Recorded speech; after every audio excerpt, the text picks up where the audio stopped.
नमस्कार दोस्तों, सीड लर्नोपीडिया में आपका स्वागत है। आज हम लेकर आए हैं आपके लिए 18 और 19 अप्रैल के कुछ इंपॉर्टेंट करंट अफेयर्स। आप हमारे सीड लर्नोपीडिया चैनल को लाइक करिए, शेयर करिए, सब्सक्राइब करिए ताकि आपको हमारे आने वाले नए वीडियोस का नोटिफिकेशन मिल सके। आज की वीडियो स्टार्ट करने के पहले आपको एक महत्वपूर्ण सूचना देना चाहते हैं। हमारा जो ऑफलाइन सेंटर है वहां पर एक नया बैच चालू हो रहा है बैंकिंग, एसएससी, रेलवे और एमबीए सीईटी के लिए 1 मई से सुबह 8 बजे। ठीक है, आप इसमें 4 दिन का डेमो क्लास ले सकते हैं। ठीक है, अधिक जानकारी के लिए आप इस नंबर पर संपर्क कर सकते हैं 7447712004 या फिर 7447712005। ठीक है, स्टार्ट करते हैं आज का वीडियो। स्टार्ट करते हैं आज की फर्स्ट न्यूज से। आज की जो फर्स्ट न्यूज है वो नॉर्थ ईस्ट के गुवाहाटी से है। ठीक है, PM Modi inaugurates north east first AIIMS in Guwahati. ठीक है, नॉर्थ ईस्ट को उनका पहला एम्स मिल गया है जो कि लोकेटेड है कहां पर, गुवाहाटी में है। ठीक है, तो पीएम मोदी ने इनॉग्रेट कर दिया है नॉर्थ ईस्ट के पहले एम्स को जो कि गुवाहाटी में है। ठीक है, उसी के अलावा In addition to AIIMS Guwahati, PM will dedicate 3 other medical colleges to the nation. Guwahati के अलावा AIIMS गुवाहाटी के अलावा दूसरे और 3 मेडिकल कॉलेजेस कंट्री को मिलेंगे। ठीक है, He also laid the foundation stone of Assam Advanced Health Innovation Institute. उसी के अलावा उन्होंने Assam advance health innovation institute का फाउंडेशन स्टोन भी ले कर दिया है। ठीक है, PM Modi will formally launch आपके द्वार आयुष्मान कैंपेन इन असम। एक नया कैंपेन लॉन्च हो रहा है आपके द्वार आयुष्मान, वो भी असम से लॉन्च करने वाले हैं। ठीक है, ये जो एम्स गुवाहाटी का जो फाउंडेशन था वो तो एम्स गुवाहाटी का फाउंडेशन 2017 में ही हो गया था। ठीक है, पर ये इसका जो इनॉग्रेशन है वो अभी हुआ, बनने के लिए कुछ समय लगता है। ठीक है, इसका जो टोटल जो कॉस्ट है बनने का वो है 1120 करोड़। ठीक है, और इसकी जो कैपेसिटी है वो 750 बेड्स की है। उसमें से जो 30 बेड रहेंगे वो आयुष बेड्स रहेंगे जो आयुष स्कीम के थ्रू करेंगे। ठीक है, और इसकी एनुअल कैपेसिटी 100 एमबीबीएस स्टूडेंट को हर साल की कैपेसिटी रहेंगी इसकी। बढ़ते हैं नेक्स्ट न्यूज की तरफ। जो नेक्स्ट न्यूज है वो NHAI enables FASTag based payments at tiger reserve. Andhra Pradesh का एक टाइगर रिजर्व है जिसका नाम है नागार्जुन सागर श्रीशैलम टाइगर रिजर्व। ठीक है, NHAI के इनकॉर्पोरेटेड एक कंपनी है जिसका नाम है Indian highways management company limited, IHMCL। तो IHMCL ने और नागार्जुन सागर श्रीशैलम टाइगर रिजर्व ने एक MOU साइन किया है जिसके द्वारा इलेक्ट्रॉनिक टोलिंग वहां पर होगी। ठीक है, Nagarjuna Sagar Srisailam tiger reserve is spread across the states of Andhra Pradesh and Telangana. ठीक है, अब ये ऐसा क्यों किया है, इसका ऑब्जेक्टिव क्या है? इसका ऑब्जेक्टिव ये है कि जो इकोसिस्टम मैनेजमेंट कोऑर्डिनेशन फीस है जिसको हम फॉरेस्ट फीस भी बोलते हैं, वो आपसे नेशनल पार्क में जब आप एंट्री करते हैं तब आपसे ली जाती है। तो ये जो पेमेंट है आप फास्टैग के द्वारा यहाँ पर आप कर सकोगे। ठीक है, आप कभी भी टाइगर रिजर्व में वगैरह गए होंगे, कोई भी टाइगर रिजर्व में, तो आपने देखा होगा कि एंट्री गेट के ऊपर में काफी सारे गाड़ियों की लाइन लगी रहती है। वो क्यों रहती है? क्योंकि वहां पे कोई उनके ऑफिस में जाता है, पेमेंट करता है, पर्ची लेके आता है, फिर वो उसके बाद में गाड़ी को अंदर पास ऑन किया जाता है। इससे क्या होगा, ये वाले सिस्टम से people will get rid of long lines and delays. लंबी लाइनें और डिले से इनको छुटकारा मिल जाएगा। बहुत ही अच्छा स्टेप है। बढ़ते हैं नेक्स्ट न्यूज की तरफ। जो नेक्स्ट न्यूज है वो बुक को लेकर है। एक बुक है जिसका नाम है गांधी, सियासत और सांप्रदायिकता। इसके जो राइटर है वो है पीयूष बाबेल और ये जो बुक है आपको हिंदी में अवेलेबल है। और ये बुक किसने पब्लिश किया? तो New Delhi based genuine publication and media private limited है, इन्होंने ये बुक को पब्लिश किया। तो न्यू बुक गांधी, सियासत और सांप्रदायिकता, Piyush Babel writer, publisher genuine publication and media private limited. बढ़ते हैं नेक्स्ट न्यूज की तरफ। जो नेक्स्ट न्यूज है वो ऑक्सफोर्ड मलेरिया वैक्सीन को लेकर है। घाना पहला ऐसा कंट्री बन गया है जिसको अप्रूव किया है ऑक्सफोर्ड मलेरिया वैक्सीन को। ठीक है, Ghana has become the first country in the world to receive regulatory approval to market the malaria vaccine R21/M developed by university of Oxford in UK। Ghana's Food and Drug Authority has granted clearance for the use of R21/M। जो वहां का जो food and drug authority है उन्होंने clearance दे दिया है कि भाई आप ये वैक्सीन को यूज करो। वैक्सीन का जो मैन्युफैक्चरर है वो कौन है? Vaccine was manufactured by the serum institute of India private limited और इन्होंने सबमिट कर दिया उनके लोकल एजेंट के द्वारा जिसका नाम है DEK फार्मास्यूटिकल घाना। बढ़ते हैं नेक्स्ट न्यूज की तरफ।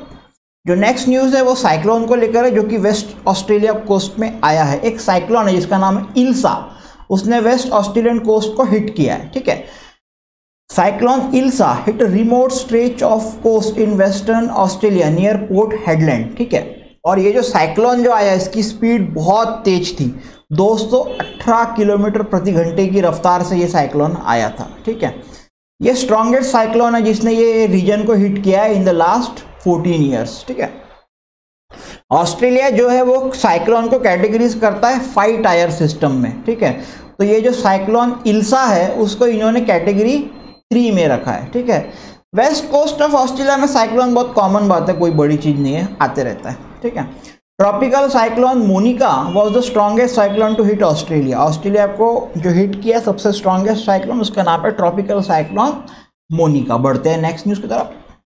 जो नेक्स्ट न्यूज़ है वो हिमाचल प्रदेश ने अभी अपना 75th फाउंडेशन डे सेलिब्रेट किया है 15 अप्रैल को। ठीक है, इसमें chief minister Shri Sukhvinder Singh Sukhu presiding over the state level function being held for the first time in 75 years in Kaza in tribal district of Lahauli Spiti. एक स्टेट लेवल फंक्शन वहां पर ऑर्गेनाइज किया गया। ठीक है, ये इवेंट के अंदर में cultural troupes from different district of state presented a colourful programme which also included the famous Chham dance of Spiti.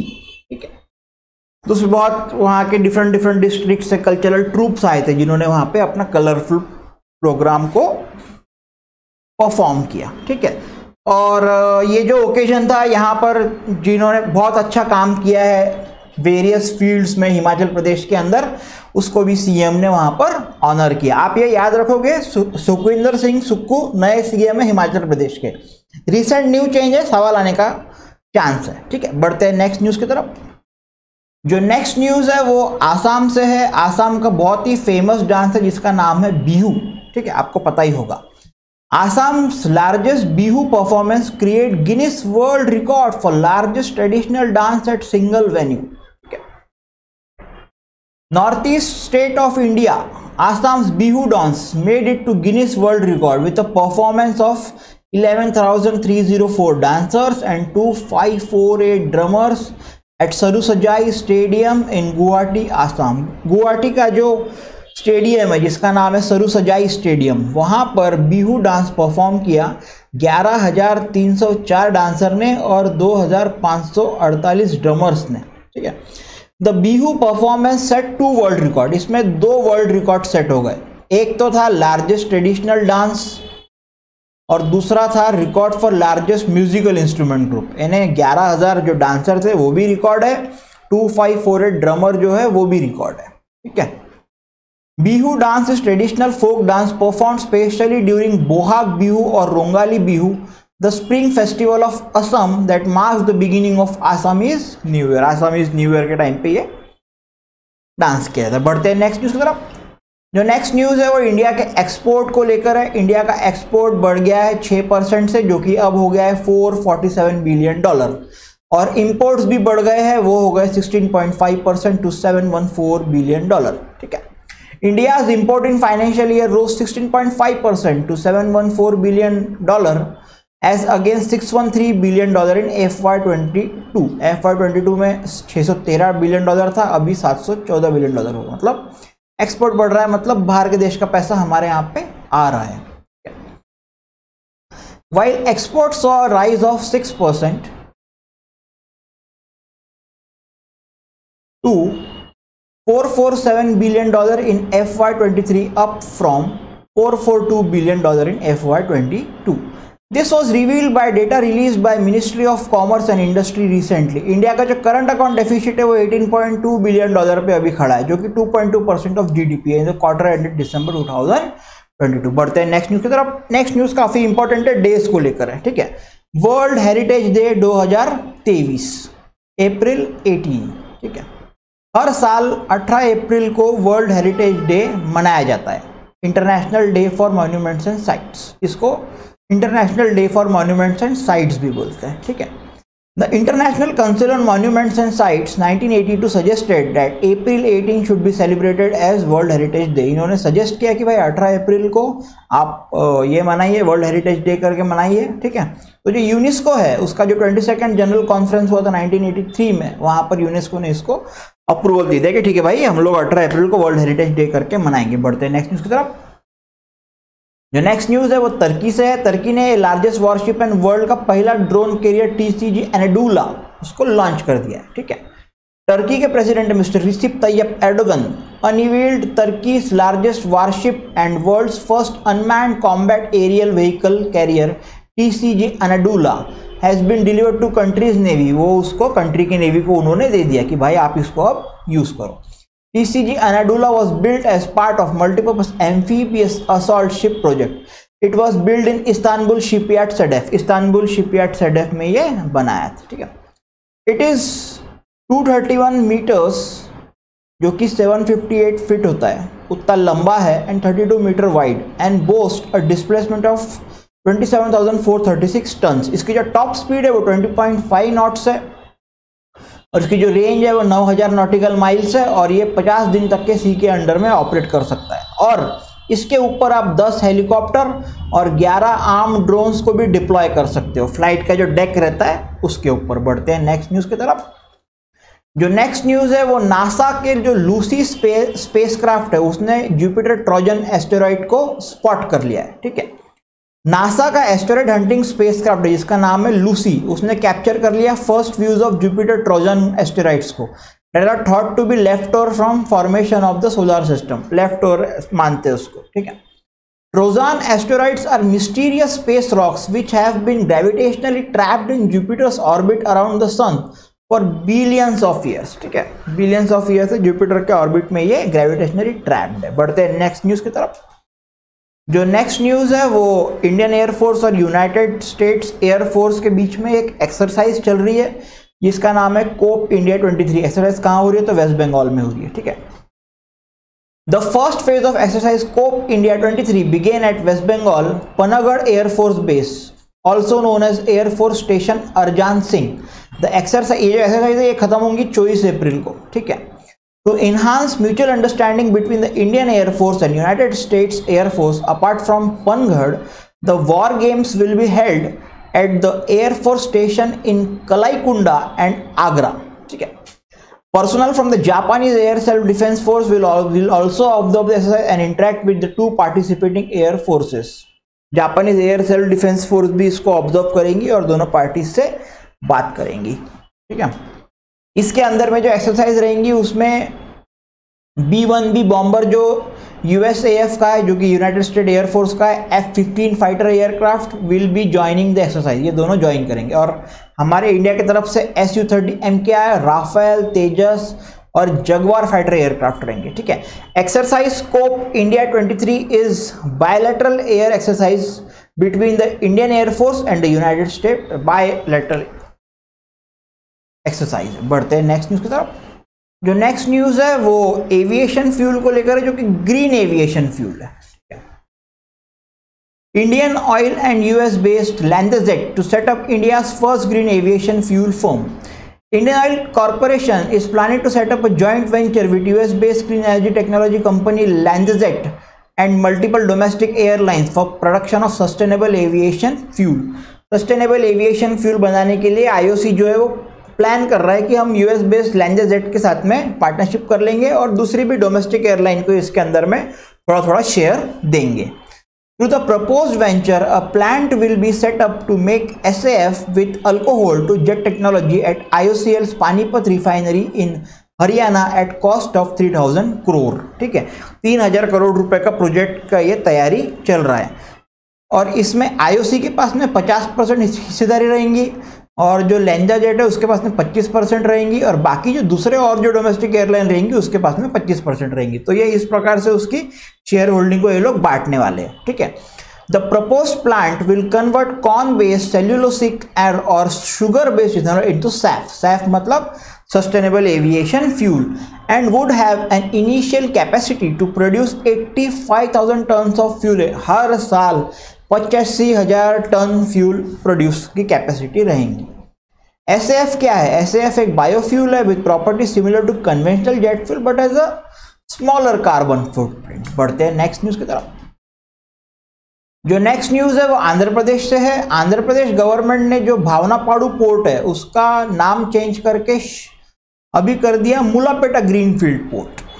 The Andhra Pradesh government has renamed the proposed Bhavanapadu port in Srikakulam district as Mulapeta greenfield port at request of the locals. वहां के जो chief minister है Y S Jagan Mohan Reddy foundation stone आज ही 19 अप्रैल को लेके आए। 4000 करोड़ रुपए का प्रोजेक्ट है, ठीक है। अब ये डिसीजन क्यों लिया? ये डिसीजन इसलिए लिया क्योंकि वहां के जो लोकल थे, the state government took this decision as farmers from Mulapeta and Vishnu Chakram villages requested for the name change. वहां के जो फार्मर्स थे उन्होंने नाम चेंज करने के लिए बोला। अबे नाम चेंज करने क्यों बोला? क्योंकि भावनापाडु विलेज का इसमें कोई स्कोप नहीं है ये वाले प्रपोज पोर्ट एरिया में, इसके लिए उन्होंने बोला कि भाई इसका नाम चेंज करो, ठीक है। और इसमें क्या हुआ है मुलापेटा फार्मर्स की और कुछ विष्णु चक्रम फार्मर्स की जो लैंड है उसको एक्वायर करके ये पोर्ट बनाया गया है। तो फिर गवर्नमेंट ने भी बोली ठीक है नाम चेंज कर देते हैं, तो उसका नाम उन्होंने चेंज कर दिया। बढ़ते नेक्स्ट न्यूज की तरफ। जो नेक्स्ट न्यूज है वो सिडबी को लेकर है। सिडबी ने एक पायलट स्कीम लॉन्च किया है mission 50K EV for eco. ये for enhanced financing in electric vehicle space के लिए किया है। ये इसके लिए लॉन्च किया है पायलट स्कीम, ताकि जो इलेक्ट्रिक व्हीकल को थोड़ा सा बढ़ावा मिल सके, थोड़ा सा प्रमोशन मिल सके, ठीक है। Mission 50K EV for eco for better financing terms in the electric vehicle space and strengthening the whole ecosystem, ठीक है। ये जो पायलट स्कीम रहेंगी इसमें बेसिकली 2 कंपोनेंट रहेंगे, एक तो रहेगा डायरेक्ट लैंडिंग, दूसरा रहेगा इनडायरेक्ट लैंडिंग, ठीक है। डायरेक्ट लैंडिंग में क्या होगा, सिडबी जो है डायरेक्टली लोन देगा जो भी एलिजिबल MSMEs है उसके यूज में जो भी इलेक्ट्रिक व्हीकल चाहिए उसको। और जो इनडायरेक्ट स्कीम रहेंगी वो टारगेट रहेंगी NBFC की, इवन स्मॉल NBFC, उनको भी वो पैसा देगा और हेल्प करेगा EV फाइनेंसिंग में, ठीक है। Electric 2 and 3 wheeler offer the greatest potential for EV adoption in India, accounting for 79% of passenger road activity and are already cost competitive relative to conventional vehicle। Cost competitive गाड़ियां अभी बना रहे हैं। बढ़ते next news की तरफ। Next news Uttarakhand से है। वहां पर चीफ मिनिस्टर ने एक प्रोग्राम लॉन्च किया जिसका नाम है A help programme, launch in state of Uttarakhand. Chief minister of Uttarakhand mister Pushkar Singh Dhami launch A help. A help का फुल फॉर्म याद रखोगे, accredited agent for health and extension of livestock production. ये लॉन्च किया कहां पर? Survey of India auditorium Dehradun में, उत्तराखंड। उत्तराखंड की राजधानी देहरादून है, ठीक है। ये प्रोग्राम के अंदर में जो भी ट्रेंड एजेंट्स रहेंगे हेल्प के, वो वाइटल कंट्रीब्यूशन देंगे in preventing infection diseases in animals like artificial insemination under Rashtriya Gokul mission, tagging of animals and animal insurance. तो बेसिकली एनिमल्स के लिए काफ़ी अच्छी स्कीम है। तो ये थे कुछ इंपॉर्टेंट करंट अफेयर्स 18 और 19 अप्रैल के। आई होप आपको वीडियो बहुत पसंद आया होगा। आप वीडियो को लाइक करिए, चैनल को लाइक करिए, चैनल को सब्सक्राइब करिए और वीडियो को भी शेयर करो, चैनल को भी शेयर करो, ताकि आपके जो मित्रगण हैं जो गवर्नमेंट एग्जाम के लिए प्रिपेयर कर रहा है उसको भी मदद मिल जाएंगी, उसका भी कुछ भला हो जाएगा, ठीक है। तो thank you so much, have a good day, keep learning, happy learning.